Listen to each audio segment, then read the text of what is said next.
What's up, YouTube? Zach's back with another attack, and today I want to talk about the green thing that makes the world go round. We're talking about money. But first, it is Wednesday, my dudes. Zach's back with another attack, so come on in and just relax. Hit subscribe and join the fun. You're Zach to the future now, son. How is it going, YouTube? Like I said, we're going to be talking a little bit about money today, and not only what it's used for, but also a little bit about, is it important? Why is it important? Do you need money? This may seem a little silly on the base level because, of course, you need money, and the government does everything because of money, and like I said, money really makes the world go round. But do you need it? After all, there is civilizations of people who have gone out into the wilderness with no money, and they simply live on their own. You can eat things from trees, you can live naked if you have to, but you can also make clothes out of hemp or plants or other things you find. You can use the same clothes multiple times. Even living just very, very cheap is possible. After all, the dollar store does sell clothes, you can get hand-me-downs for free. There is a world of possibilities to talk about within the subset of money. But when you talk about money, I think you also have to talk about happiness and the ratio of it comparing to money. The ratio of money to happiness is important because some people feel they need a lot of money to live as happily as they possibly can, whereas other people seem to find that happiness is very separate from money. I think in general people kind of fall somewhere in the middle where they have the money to live and to pay bills, get them how they need to live, and then fun can come externally or extra money can go towards fun things. One perfect example of this is YouTube. For me, YouTube is not anything that's making me money, but it is a huge passion of mine. For example, I have been doing YouTube since January, so in the last 9 months of doing YouTube, yeah, there was some time in the middle where I was not making content because of school and life anyway. I have made $1.23 in the last 9 months on YouTube. Obviously, it's not profitable. You can't even take money from YouTube, from Google, until you've made $100. So I am just over 1/100th of the way to making anything from YouTube, and 1/100th is very, very small. If somebody told you you could work your butt off, which I have been on YouTube, for 9 months and make $1.23, would you do it? Probably not, unless it's something you're passionate about, have fun doing, and truly love. And if that's the case, then money doesn't matter. So in that situation, I do believe that you can live without money. That said, I think that there's a lot of passions and fun things that do require money. And again, YouTube's kind of one of them, because while money is not a factor of me doing YouTube, as far as making money, I have spent money. All of my food reviews you've seen, I have had to buy that food myself, which adds up. Before I could even start making videos on YouTube, I had to spend money on a good computer, and that was not cheap either. And then of course you've got the camera equipment that I use, you've got the editing equipment that I use. Soon I'm gonna be buying a microphone for YouTube. And it really just adds up. You have to spend money, and I know there's a saying, you gotta spend money to make money, but that's not always true. Sometimes you spend money and you don't make any money.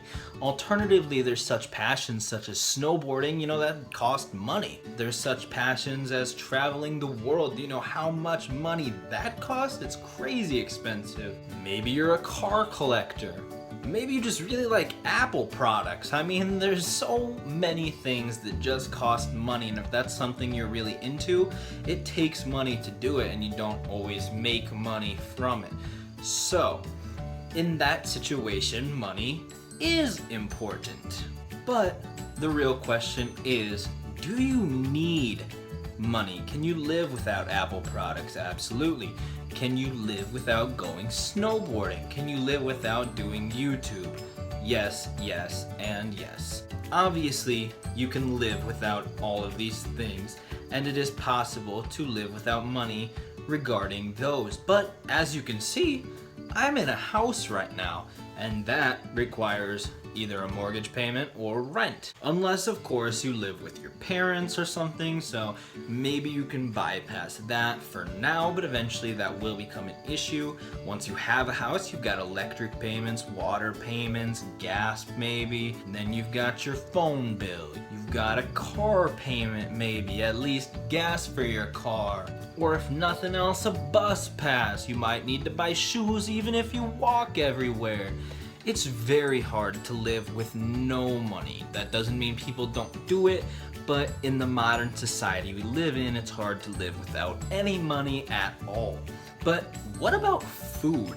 There was this gas station when I was a kid, and they had a dispenser for hot dogs and nachos and other things like that, and it dispensed chili and cheese.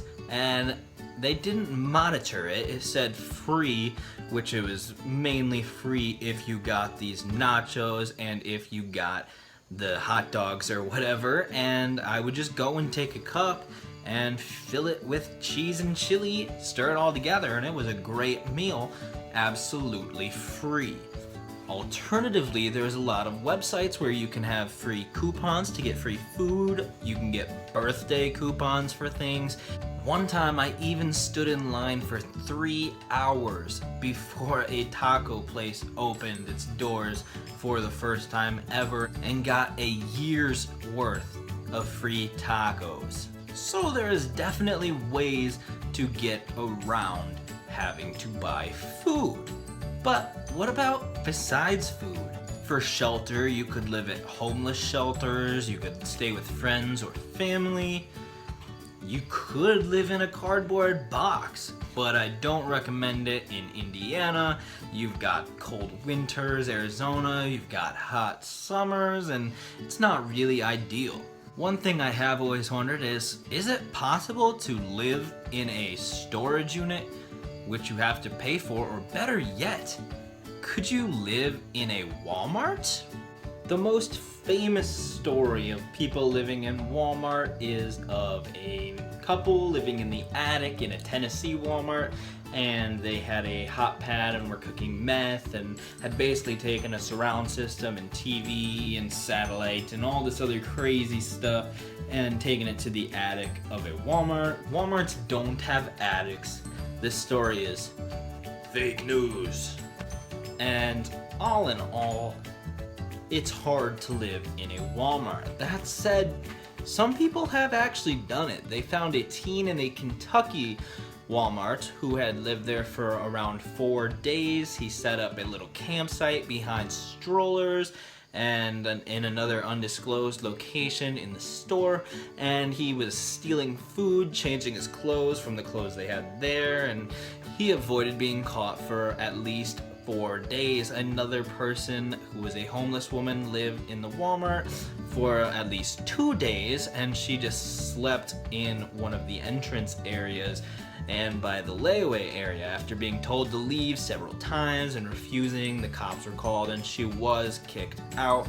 The main problem there was she had a drinking problem, and I don't know if she was belligerent or just was bringing alcohol, maybe stealing alcohol. Either way, there was issues with people living in these stores, whether it was stealing, drinking. Even in the made-up story, people were cooking meth. But what if you lived there peacefully?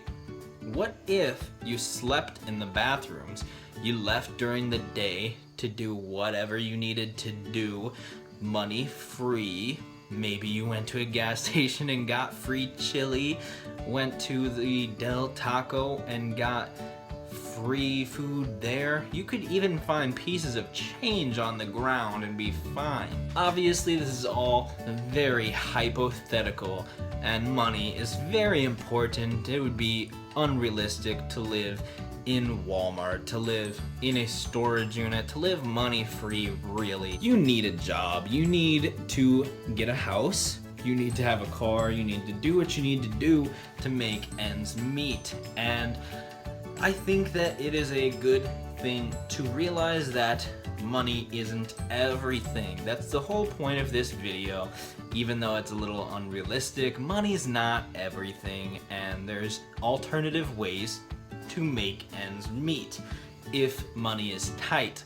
But you need to know that your fun and your happiness can come first, and if it takes money, either arrange your budget to where things work out, or make it a higher priority, or get a better job to where you can do things that you enjoy. One thing I've found working where I'm working now is that it's long hours, it's hard work. I'm getting paid great though, and they, for the most part, take care of their employees. While there is massive overtime sometimes, the money is also great, and when I'm not working that overtime and when I do have free time, I'd have the money to do what I need. And not to mention, my car has been having a lot of issues. I just spent $500 on getting the brakes fixed, and then when I was driving to work today, my radiator exploded and it was leaking everywhere, smoke coming out like crazy. There's a security guard in front of the building you have to pass to get into the parking lot, and he thought it was crazy, waved me on, but my car was just blowing smoke like a dragon. And so there's alternative ways to get things done, and you need to have the money to afford life, but you need to have the happiness to enjoy life. Thanks for watching, guys. I'm Zach. Don't do crack, and I'll see you in the future.